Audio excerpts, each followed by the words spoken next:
The Soviet orbital space station Salyut-7 was launched into orbit on April 19, 1982. It was significantly improved compared to previous Salyut stations. For instance, its design included two docking ports, allowing two spacecraft to dock simultaneously. For example, a crewed Soyuz and an unmanned Progress cargo ship. It could also receive larger supply vessels, which docked automatically without a crew. Salyut-7 itself was capable of functioning in an uncrewed, autonomous mode. During such times, its operations were coordinated from the Mission Control Center. The station continued to operate stably until February 11, 1985, when communication with it was suddenly lost for unknown reasons. The situation became critical. This wasn't just the loss of a 20-ton spacecraft containing valuable, sophisticated, and classified equipment. Calculations showed that Salyut-7 could crash into a populated area, causing destruction. Additionally, the station contained instruments that were being tested for future use on the Mir space station. In any case, the threat was real and could seriously damage the prestige of the Soviet space program. After difficult negotiations, it was decided to restore the station's functionality manually, as remote recovery was impossible. A crew needed to be prepared to re-establish contact with the station, a daunting task, as docking with an uncontrolled orbital object had never been attempted before. The derelict station was tumbling through space at high speed. After docking, the cosmonauts would have to enter the station, restore its systems, and re-establish communication with Earth. Despite the risks, the mission was approved.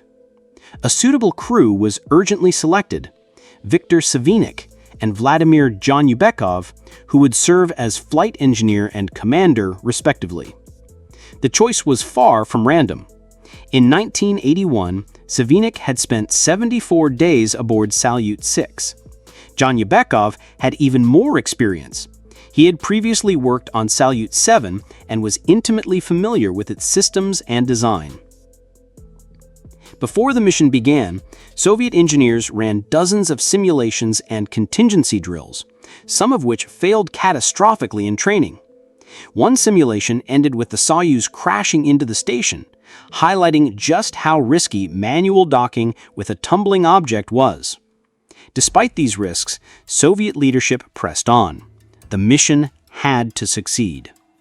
The Soyuz launch went smoothly, and the rescue mission began on the second day of flight.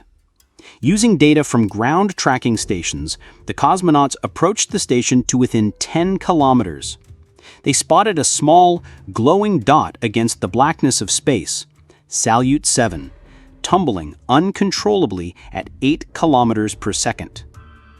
Initially, automatic approach mode was used to reduce the distance to 2.5 kilometers. Janubekov then switched to manual control and guided the Soyuz to within 200 meters of the station. At that point, a serious miscalculation became apparent. The intended docking port was non-functional and facing away from them. Janubekov had to manually fly around the station and approach the second docking port.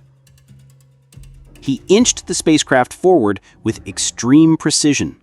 A small error could damage the station's hull or destroy the docking mechanism. After careful maneuvering, the Soyuz successfully docked with Salyut-7. For the first time in history, a crew had docked with an uncontrolled orbital object. One detail often overlooked is that the cosmonauts brought with them custom-built tools and electronic diagnostic equipment designed specifically for this mission. These tools were not part of the standard Soyuz toolkit and were developed in just weeks by Soviet engineers. Without these improvised solutions, the cosmonauts would not have been able to manually access and reconnect the station's solar power systems. Next, the cosmonauts had to enter the station and bring it back to life. The interior systems were completely powered down, and they had no idea what conditions awaited them inside. First, they needed to equalize the pressure in the compartments and attempt to restore basic lighting. What awaited them was darkness and cold. The walls were coated with frost, and all the instruments were frozen. To restore air circulation, they temporarily powered the station from the Soyuz energy system. Wearing warm jackets and gas masks, Savynik and Zhanyebekov entered the dead station.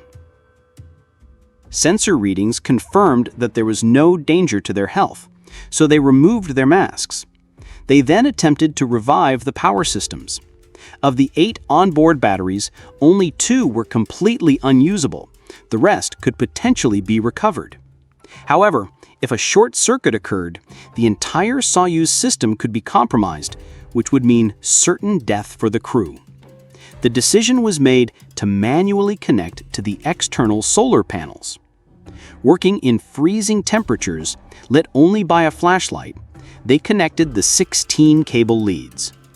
Gradually, the station's internal systems began to receive power. After several hours of anxious waiting, the emergency lighting came on. Then, the air regeneration system began working. The station was slowly coming back to life. But a new threat emerged. As the temperature rose, the frost began to melt, covering surfaces with a thin layer of water. Even a single drop could cause a short circuit or start a fire. The cosmonauts meticulously wiped down all the connectors and activated a dehumidifier to extract moisture from the air. Finally, the cause of the station's failure was discovered. A sensor responsible for monitoring battery charge levels had malfunctioned. It falsely reported that the batteries were fully charged and shut off the power supply from the solar arrays. This caused internal temperature fluctuations. Eventually, a drop of condensation landed on electrical contacts, leading to a short circuit that disabled the station's radio transmitter and cut off communication with Earth. On June 13th, communication was restored, and the station was once again under full control from Earth. After the mission, a special commission spent nearly a month debating whether to reward or reprimand the crew. Some argued that the cosmonauts had not always followed instructions and sometimes acted independently of mission control. Opinions were divided, but in the end, Viktor Savynik was awarded the title Hero of the Soviet Union, and Vladimir Zhanyebekov was promoted to Major General. Please don't forget to subscribe or write a comment and put a bell so as not to miss new videos. Thanks for watching.